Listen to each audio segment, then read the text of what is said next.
All rise. Support court with Judge wandab is now in session. Judge, this is case number JVB1068, Clark case. Thank you. You're welcome. You may be seated. Man, it's a lot of people that didn't want to come to court today. Makes my job easier. Okay. All right. Looks like Mr. Clark, you brought this case before the court. What's going on? I'm married and not happy about my wife going out all the time. Girls' night seems like every other weekend. When we try to do something romantic, she's like, I prefer to go out with my girls, happy hour. So I'm suspecting she's cheating. So, okay. So because she is with her girls and not spending as much time with you, you think she's cheating? Yeah, I text her while she's out, she don't respond. I ask her, send her a picture where you are so I can see what's going on with the post on social media. I don't get any type of messages. So, I'm kind of insecure with why. All right, folks, buckle up. Today, we're diving into the Clark case. Mr. Clark is seeking spousal maintenance from his wife, claiming that she has neglected their marriage. He argues that she spends too much time with her friends, leaving him feeling abandoned and ignored. Although he hasn't proven infidelity, his suspicions have fueled his frustration, prompting him to take legal action. As the judge opens the session, Mr. Clark presents his grievances, making it clear that his case is driven more by emotional distress than legal necessity. With tensions high and personal issues on display, let's see how this courtroom drama unfolds. Not having anything in our relationship happen the way it's supposed to as a married couple. Okay. You all still live in the same home? Yes, we do. Do you have any children? No. Okay. You see her every day? Yeah. Do you try to discuss it with her then? She don't want to hear it. She don't go in the kitchen to talk. That's where I expect her to be, where I can corner her, but she don't talk. So all right. I got things to do, I got errands to run, so I let her be so I'm not like smothering her, but when it comes down to playing the role to reservations, my girlfriends. So. Okay. Have you ever confronted her about cheating on you? No. All right. It looks like you came because you're wanting to get some sort of spousal maintenance from her. Yeah, because we're pretty much done. There's nothing happening in our relationship intimate-wise, so, I pay all the bills, 2 cars, she don't pay no gas in the car, so, I need her to either get going or tell me what's really going on. All right. Mr. Clark takes the stand, visibly frustrated, as he describes how his wife prioritizes social events over their marriage, leaving him feeling neglected. He explains that she often ignores his calls and texts, rarely shares her whereabouts, and no longer engages in meaningful conversations with him. Despite living under the same roof, he feels like a stranger in his own home, with intimacy and emotional connection fading. Although he hasn't directly accused her of infidelity, he admits that filing for spousal maintenance is a way to grab her attention. His testimony paints a picture of loneliness and frustration, a desperate attempt to regain control over his crumbling relationship. You pay all the bills, you say, so you make more money than her? Yes. Do you know where she is? Have you talked to her at all? Is she with the girls right now while court is going on? I'm not sure. Okay. Well, if you're the one making more money, I don't see how I could honor your request to get spousal maintenance. Well, she gets an allowance. All right. So I want that back. You want your allowance back? Yes. How much of an allowance are you giving her? I give her $10K a week. $10,000 a week? Yeah. Man, where you work? I'm obviously in the wrong profession. Yeah. Okay. So you got her served to be here today. Yes. You do realize that if she were to come to court and ask for spousal maintenance from you, she will probably get it, right? Most likely, yes. So you still want to go through? Yep. Okay. Are you just doing this because you're mad at her? Yep.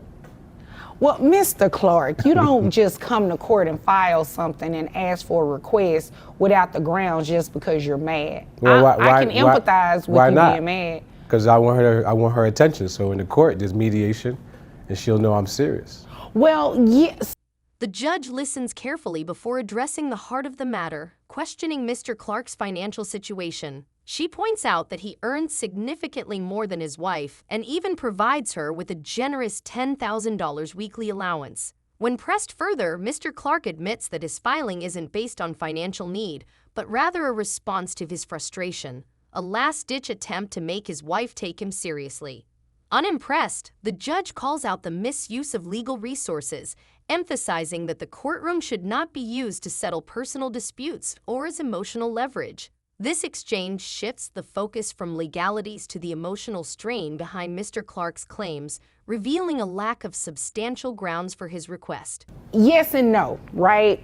So you don't want to file a lawsuit to necessarily get your spouse's attention because you're not getting the affection that you're looking for.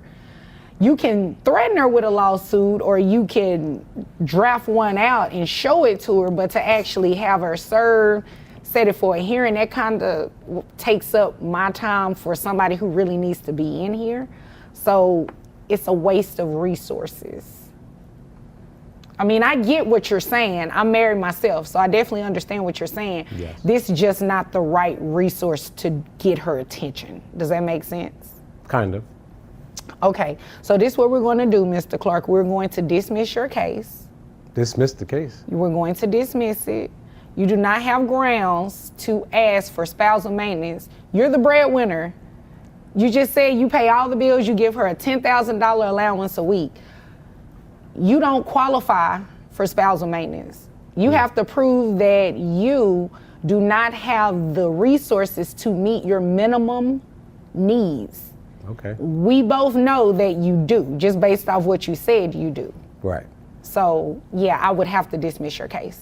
With a firm and decisive tone, the judge dismisses Mr. Clark's case, explaining that spousal maintenance is meant for individuals who are financially dependent, not for those who earn more than their spouses. She strongly advises Mr. Clark to seek marital counseling if he genuinely wishes to repair his relationship, rather than turning to legal action. Before closing the case, she issues a stark warning. If Mr. Clark proceeds with a divorce, he may end up paying spousal support to his wife instead. This ruling serves as a clear reminder of the boundaries of the legal system, reinforcing that personal grievances should not be settled in court. Yeah. Nothing else I can say then. No, but you know, I thank you for coming to see me, right? Thank you. But I also recommend that the two of you seek some sort of counseling, marital counseling. Okay? Nah, we're beyond marital counseling. Okay, well, if you decide to come to court and file for a divorce, right? Yes. You can do that, but just not with the spousal maintenance part attached. I could foresee her saying she would like to have spousal maintenance. So yeah, I'll have to dismiss your request on that. Okay. All right? Is there anything further? Can I file for bankruptcy then? I cannot give you legal advice. Yes. I would just caution you with doing that if you really don't have a reason to file for bankruptcy. And you definitely will want to consult a bankruptcy attorney before you do that. Yeah, I just don't want her taking nothing from me, so if she flipped the script, then... Okay, Mr. Clark, I'm not going to assist you committing fraud. If there is nothing else, you are dismissed. Thank you.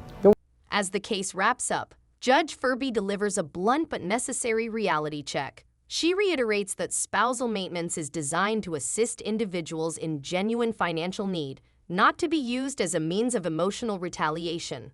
The court, she stresses, is not the venue for resolving personal conflicts or attempting to draw attention from a distant spouse.